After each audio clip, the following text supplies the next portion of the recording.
สบายดีสาวคัดเป็นอย่างไรอาการอยู่ไผ่สบายดี FC เบิร์ดทุกท่านด้วยเนาะสักพักคอรูแล้วกันมีได้เวลาอีกคลิปเนาะเพราะว่าต้องอันนี้มานั่งอยู่ไฟอยู่กล้ามมือกันได้เลี้ยงลูกยาวๆเลยเนาะลูกก็ยังน้อยนะกะซิไม่ได้เวลาไปถ่ายคลิปทางนั้นทางนี้ได้นะเพราะว่าลูกประมาณนี้ง่ายคนละจะหูไปถ่ายคลิปแต่มีแต่สีถ่ายคลิปอยู่ภายในเฮิร์นในเอ็ดนั้นเอ็ดนี้นี่เนาะการอยู่ไผ่ของงานคนลาวก็จะประมาณนี้เขาผู้ไทยอยู่แล้วเขาจะคือแบบว่าสุดโสมนะเพื่อสีออกแต่กำนี่นะทรมานนาลีเพื่อสีแล้วอยู่แล้วเขาจะนั่งย่างไผ่ในนี้เนาะนี่วันนี้ก็ใช่อันเบอร์นาดเซอร์เบอร์นาดกับอันเซอร์ทานอยู่นี่น้ำพรก็ต้องกินมือหนึ่งต้องได้กินน้ำฮอนเนาะเป็นน้ำยาน้ำสมุนไพรตุ่มตัวนี้เป็นสมุนไพรในนี้เป็นห่อกระจาเกียมมาเรียบร้อยนั่นแล้วก็ต้มกินอันนี้เป็นยาอันสมุนไพรยาพื้นเมืองลาวของแม่แม่มันเดินแต่บางคนนะแบบว่าเขาเจ้าเกิดรู้นะบางคนก็มีเพื่อสนใจติดต่อได้เลยนี่เนาะอันนี้เอาลงหม้อต้มจะได้ประมาณนี้กินเพื่อซีเบิร์ดหม้อหนึ่งนี่ก็เป็นโทษแต่ละมือเรากินน้ำพรกับเพื่อซีเบิร์ดหม้อหนึ่งก็แพงหม้ออันหม้อบางไงนะแต่ละมือนี่ต้องกินประมาณ4-5หม้อบางคนก็อันนี้มีอยู่ขายแบบนี้เนาะแล้วก็บางคนก็อยู่ประมาณ7 มือเนาะหีบบานสักคัดแบบว่าอยู่กำหรือว่าอยู่ไฟนะประมาณ7 มือตามสุด7 มือเนาะสูงสุดก็เดินหนึ่งมี9 มือแล้วก็มี15 มือแล้วก็เดินหนึ่งเนาะก็แล้วแต่สุขภาพบางคนมีแข็งแรงเบยแม่แบบว่ายังเบยยังอันนั้นก็เขาเจ้าก็อยู่ไฟดนค่ะนะคันเผื่อที่แบบแข็งแรงได้ก็อยู่กำประมาณ7 มือก็อ้อแล้วนะอ้อแล้วก็ไป5 เอสนั่นเอสนี่เลี้ยงลูกนะสักพักก็ซิไม่ได้เวลามาถ่ายคลิปเพื่อเบิ่งซีมีเป็นไลฟ์สดนะเพราะว่าไม่ได้ไปทางเลยนะผุละดูง่ายผุละจังใดไปหาถ่ายคลิปคือเก้า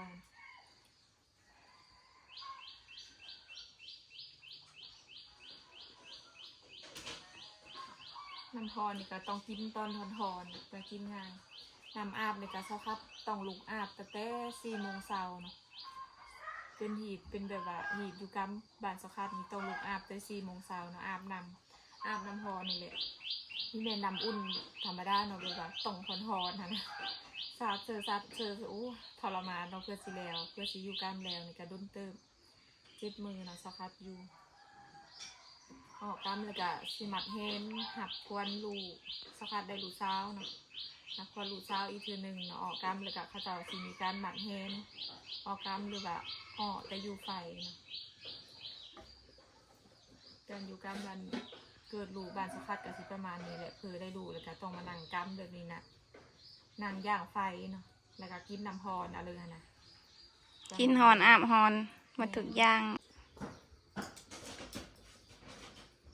เวลาสักคัดกินน้ำพรนะจะมีผู้ใหญ่มานั่งคุมเนาะเขาเจ้าคือกินได้หลายๆหม้อนะต้องหูบเอาแบบกินแบบไวๆนะน้ำก็ต้องกินตอนทอนๆนะโอ้เพื่อสิเบิดหม้อหนึ่งเป็นอะไรที่ทรมานเองการอยู่กรรมอยู่ไฟบานสักคัดนี่ได้นี่เนาะเป็นกันทุกคนบางคนกับไปพาคอร์ดเอากะสิไม่ได้มานั่งอยู่ไฟแบบนี้แต่บานสักคัดเคยแต่เลอกันมาเลยเนาะสิมานั่งอยู่ไฟหรือว่าอยู่กรรมแบบนี้เขาเถอะเขาไทยนำแบบเบิ่งคือว่าฟันดำหรือว่าเลิ่งเนาะเพราะว่า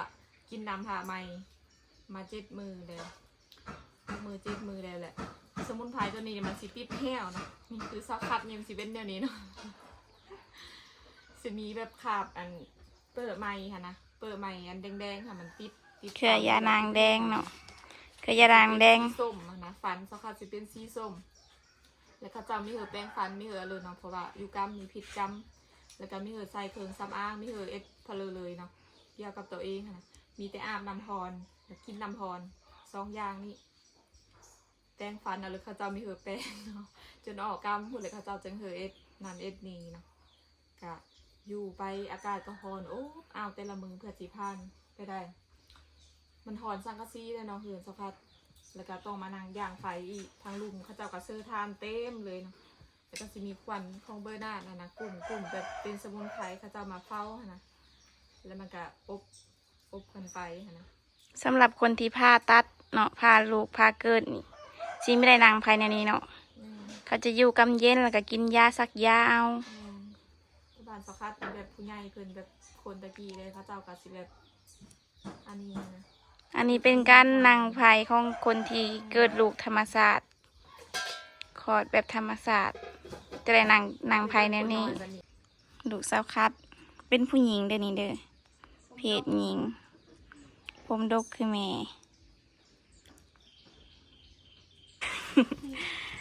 อันนี้ก็เป็นน้องไผ่สาวคัดเนาะ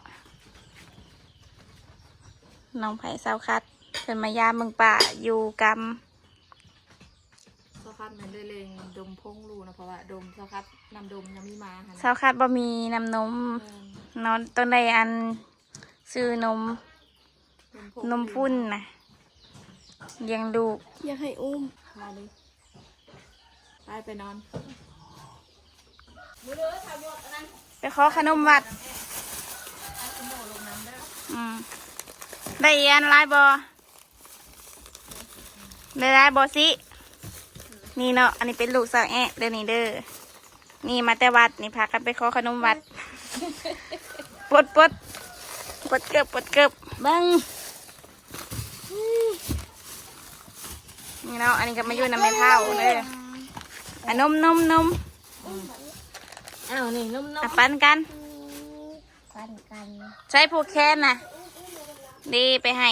ดวงพอเฮ้ยยามพอเป็นงานผูกแขนเถอะเนี่ยนี่ซูโม่โมจูโม่ได้ขนมวัดบอโอ้ได้ลายแทะฝุ่นผูกไว้อันนี้เป็นน้องสาวสะคัดเนาะน้องแอะเพิ่นเป็นคนเด็ดเธอนี่นะเวลากินน้ำพรเบิดหม้อก็ต้องเติมมือเสื้อละลายโดดทานนะแอมจังพดเติมทานมือเนาะ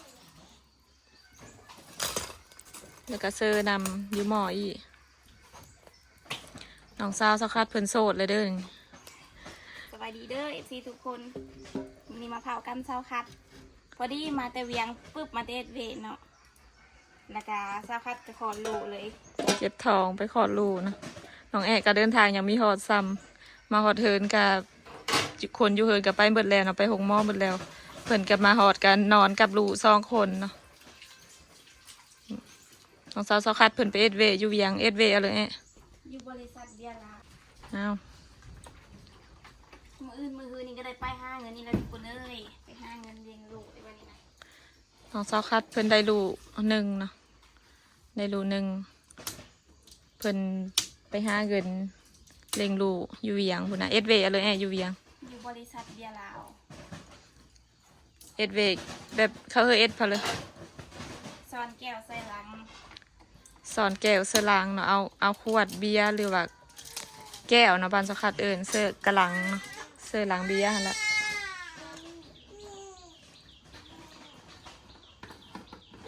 อันนี้ตื้อมอเมอร์นะลูกสกัดก็ให้อยู่ผู้เพื่อนนอนตั้งห้างนะนอนอยู่ผู้เสื้อนำพ่อแอะเพื่อมันพดนี่สกัดต้องได้กินเบิดหม้อเลยโอ้ลูกสกัดก็ให้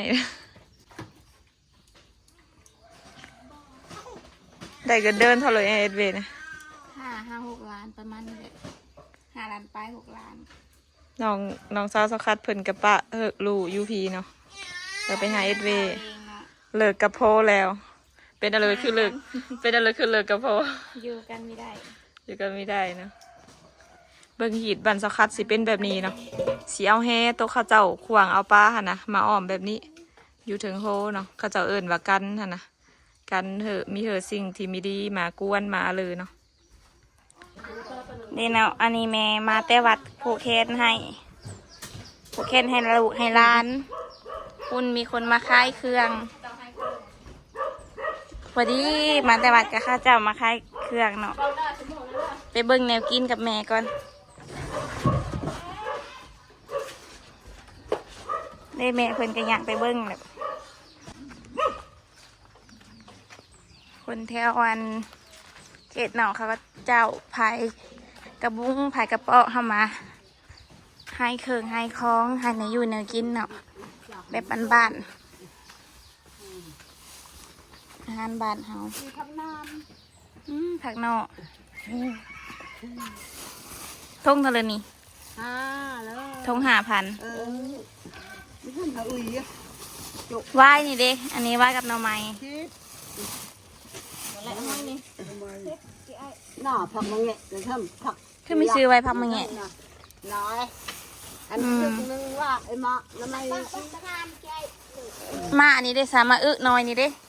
ชิปไอ้ช่องหน่วย 1กินเนาะ ช่องหน่วย10,000 พอดีแค่ อันนี้ก็2หน่วยนี่เขาจะเอาขาย10,000เนาะ หนักชิปเอ้ย อันนี้ได้สะ เจ็ดหน่อยเจ็ด อันนี้ห้อยเนาะห้อยนี่ทงเท่าเลย ขู่กับมัดเดียวนี่มัดลูกชื่ออยู่กัน อันนี้พักคูเนาะเด่นนี่พักน้ ปัดชื่อมัด ำอันนี้พักน้ำนี่พักน้ำนี่มัดเท่าเลยนี่พักน้ำนี่มัดเท่าเลยมัด5,000มัด10ผู้ เครื่องหนูตักชิปเนี่ยของมันคือเลิกกันอ่ะ อันนี้ก็ยอดพักน้ำคือกันเนาะ ก็ถูสมัดเด้วของแม่ มัดแดง อันนี้พักขะแยะพักมังแยะน้ำบันบันเฉาเอิญ อันนี้พักอีตู้พักนางตู้เนาะ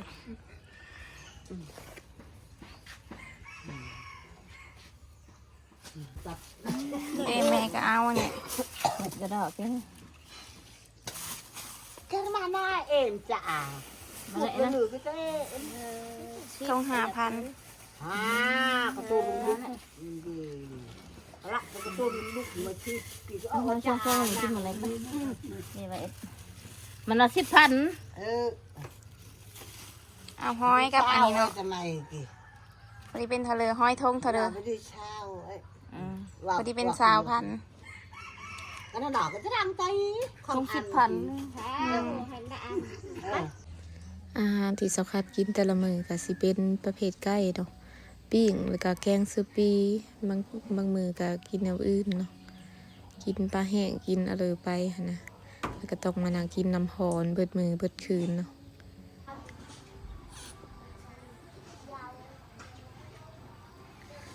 สคัดกินน้ำหอนตลอดเวลาเลยเนาะกินได้สำเร็จก็กินสำนานหั้นนะญาติพี่น้องแต่ละมือก็มาลินนำนอนเผาทั้งกลางเวนแล้วก็กลางคืน อันนี้จะเป็นนำสมุนไพรเลยล่ะอย่างนะใส่อาบนะต้มอาบตัวนี้ไม่ได้กินเนาะมันจะมีโฮอันซักซื้อแล้วก็เบอร์นาดเนาะไล่ย่างเขาเจ้าเหือต้มอาบตัวนี้นะอาบก็ต้องอาบน้ำพรนี่เนาะคนเป่าหมอกรรมเพื่อสักพัดทานเบิดก็ต้องเติมเสื้อท่านเนาะแล้วก็เติมนำกินนำอาบเนาะคุณเนี่ยน้องสายลาวสักพัดเพิ่งกะมาเด้อกะเบเพิ่นกะแตงดองมังแล้วนี่โอ้ขี้ฝุ่นไฟกะปิว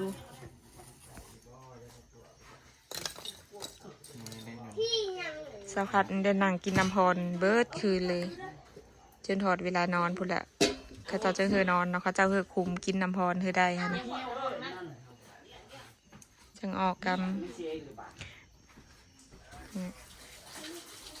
กินน้ำพาใหม่เนาะต้มน้ำพาใหม่บางทีก็กินไม่ได้จนถ่ายเยอะออกพุ่นละ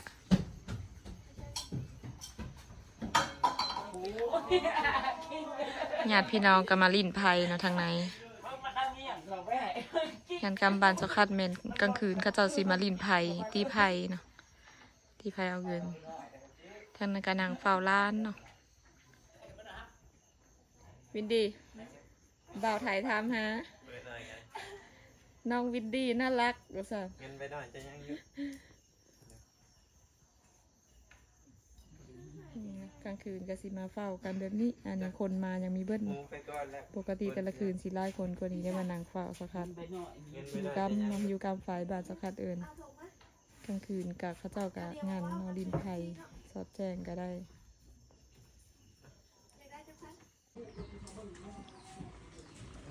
สักคัดนั่งกินน้ำฮอนเบิดมือเลยอากาศก็แดดเนาะมือลูกสาวก็นอนทางข้างอยู่อบอ้าวอยู่เนาะฮอนคุณคนหาข้าวสักคัดกินกับปลาเต็มโพดครับกูกินมีเบิดลายโพดเอาออกอีก ทำไม ปาดเอาอีก เดี๋ยว พี่ลึกว่าตักเต็มจาน มันคือว่ามึงกินไล่ซะ เอาไปแห้งเสิร์ฟบันนี้คนหาข้าวหาน้ำเพื่อสักคัดกินเนาะน้องสายล่ามายามบ้าน อาหารก็ต้องกินอาหารแบบจางๆเนาะเขาเจ้ามีเหอกินเมนูแบบว่ารสเผ็ดหรือว่ากินแนวแบบอันนั้นเนาะสักคัดได้กินอาหารแบบว่าปลาแห้งกับข้าวกินข้าวแล้วก็อันนี้เนาะได้อาบน้ำฮอนโอ้ผู้ปิงปลาเหอก็ไม่ใหม่โอ้1 วันเนี่ยสักคัดนอนย่างไฟอยู่เนาะตัวนั้นหม้อต้มอาบนะสักคัดกินข้าวเลยก็สีได้อาบน้ำฮอนมื้อนี้เป็นคืนมื้อสุดท้ายแล้วเนาะญาติพี่น้องก็มานอนเฝ้าเต็มเลยสักคัดก็นอนอยู่ใต้แฮเนาะกระเจ้ากลางแฮอ้อมไว้เช้ามามื้อนี้ก็ออกตะกำเนาะลงมาอยู่ตลาดเทิงเฮือนฮอนตะกำไฟแล้วก็ทาแต่มือมันแห้งเนาะสักคัดสิมัดแห้งเธอรู้สาววันที่13เนาะคลิปนี้ก็สิได้ปิดไว้สำนี้ก่อนเด้อเนาะ